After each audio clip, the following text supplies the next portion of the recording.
बच्चों, आज हम जानेंगे क्लास 6 से हिंदी चैप्टर 10 का सारांश, जिसका शीर्षक है झांसी की रानी। बच्चों, इस पाठ के सारांश की शुरुआत हम यहाँ से करेंगे। लक्ष्मीबाई एक स्त्री होते हुए भी पुरुषों के समान वीरता, साहस के गुणों से युक्त थी। लक्ष्मीबाई मर्दों के समान युद्ध कला में निपुण थी। वे पुरुषों के भेष में उन्हीं के समान युद्ध में भाग लेती थी। वे आदमियों के समान ही अस्त्र शस्त्र चलाने में कुशल थी। लक्ष्मीबाई साहस और वीरता में भी मर्दों से कम नहीं थी। वो बचपन से ही वीर एवं निडर थी। वो स्त्री होते यानी औरत होते हुए भी युद्ध क्षेत्र में किसी भी पुरुष को हराने में सक्षम थी। लक्ष्मीबाई का पूरा व्यवहार पुरुषों के समान ही था।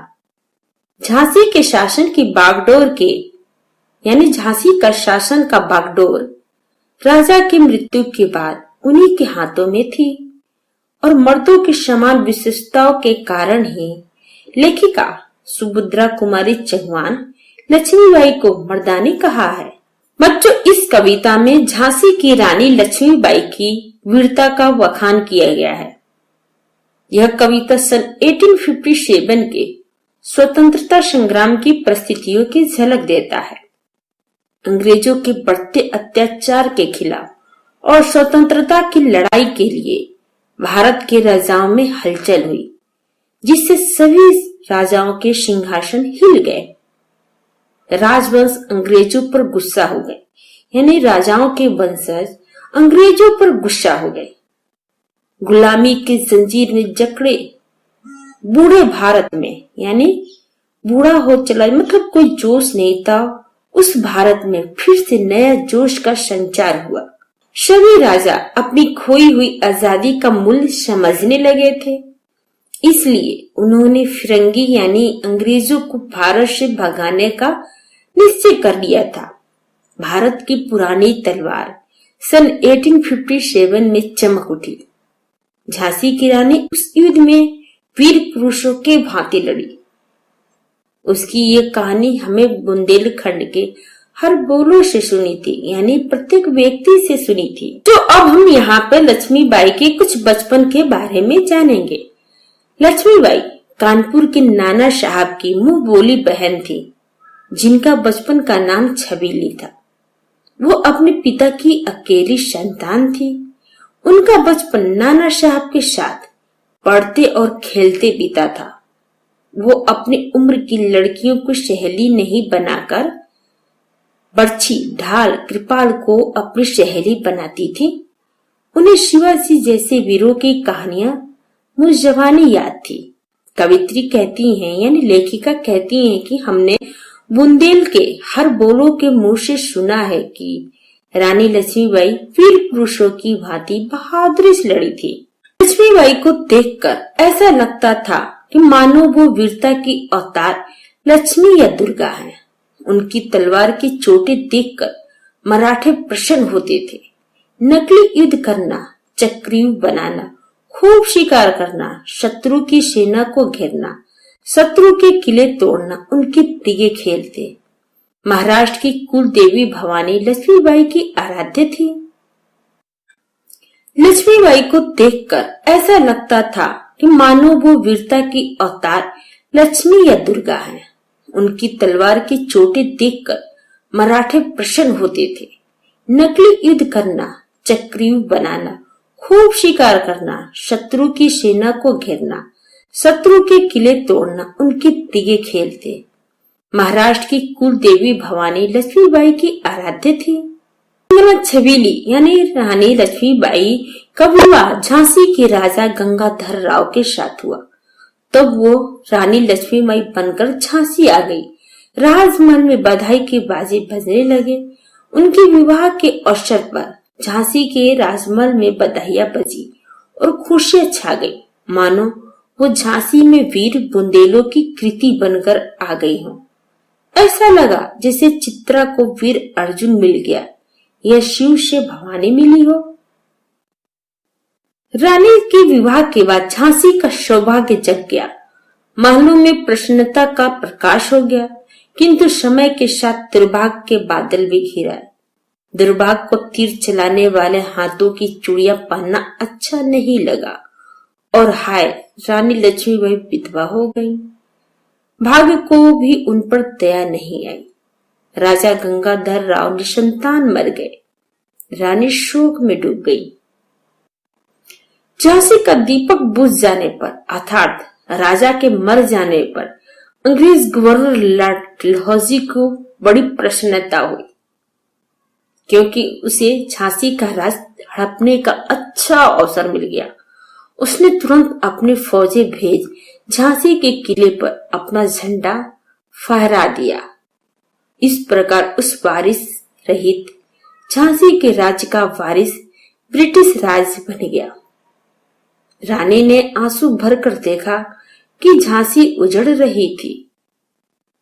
जब अंग्रेजों ने झांसी को अपना राज्य में मिलाया, तब रानी ने उनसे अनेक तरह से विनम्र प्रार्थना की, परंतु सब बेकार रहा। अंग्रेज जब भारत में ईस्ट इंडिया कंपनी के रूप में आए तो वे साधारण व्यापारी थे। उस समय वे यहाँ के राजाओं की दया चाहते थे। डलहौजी ने धीरे धीरे अंग्रेजी शासन का विस्तार किया और धीरे धीरे परिस्थितियां उनके पक्ष में आ गई। जिन राजाओं और नवाबों से वे तब दया मांगते थे, उन्हीं को अंग्रेजों ने पैरों से ठुकराया।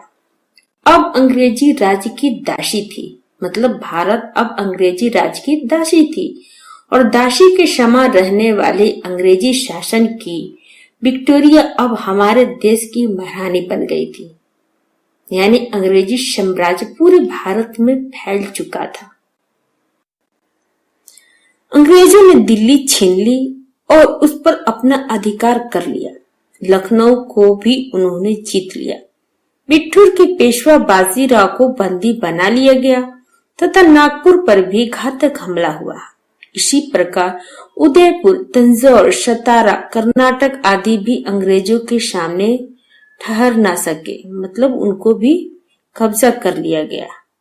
सिंध, पंजाब, म्यांमार मतलब आज के बर्मा आदि को भी पतन हो गया। यही हालत बंगाल और मद्रास यानी आज का चेन्नई की भी हुई, मतलब यही हालत बंगाल और चेन्नई की भी हुई। जिन राजाओं के राजपट छीने, उनकी रानियां रानीवासों में रो रही थी और जिन नवाबों की रियासत छीनी, उनकी बेगमें भी बहुत दुखी थी। उनकी बहुमूल्य कपड़े और गहने कलकत्ता के बाजार में बिक रहे थे। अंग्रेजी अखबार नीलामी की खबरें सबके बीच पहुंचा रहे थे। नागपुर के जेवरों और लखनऊ के प्रसिद्ध नौलक्खे हार बाजारों में बिक रहे थे। वे गहने जो औरतें तथा रानियों की शोभा थे, पर्दे की इज्जत थे, दूसरे के हाथों में बिक रहे थे।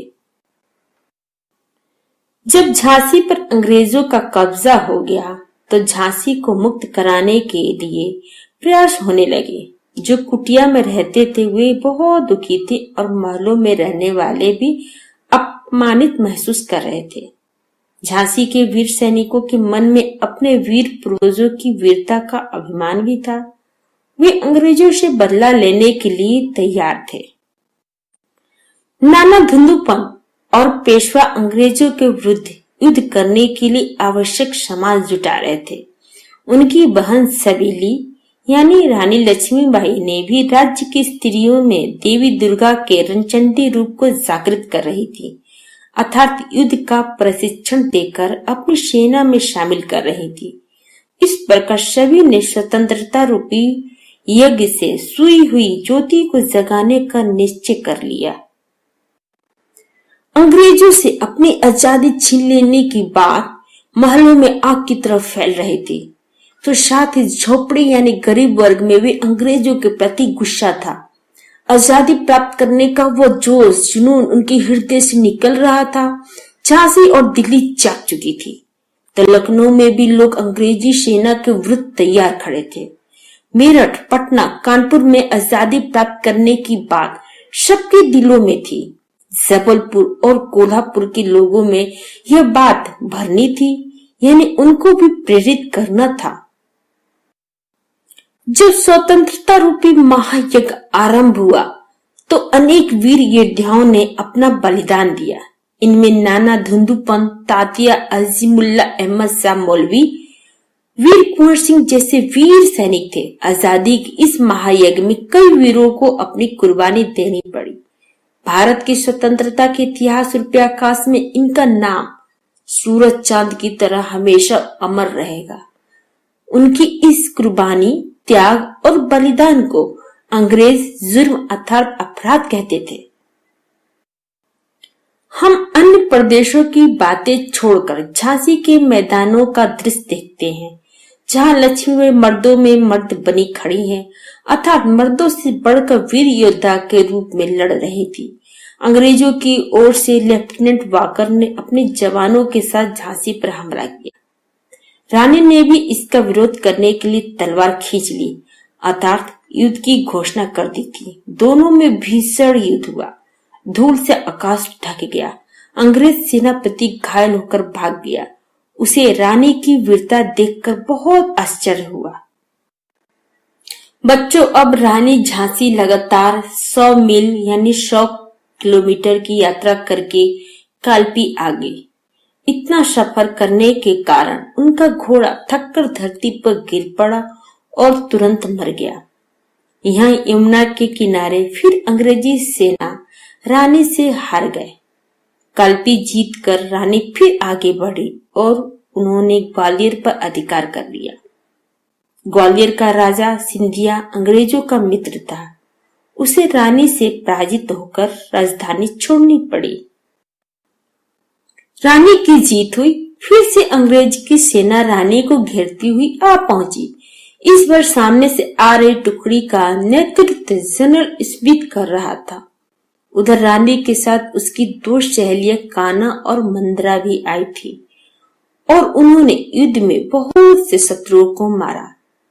परंतु तभी पीछे से अंग्रेज ने आकर आक्रमण कर दिया। इस प्रकार रानी दोनों ओर से घिर गई।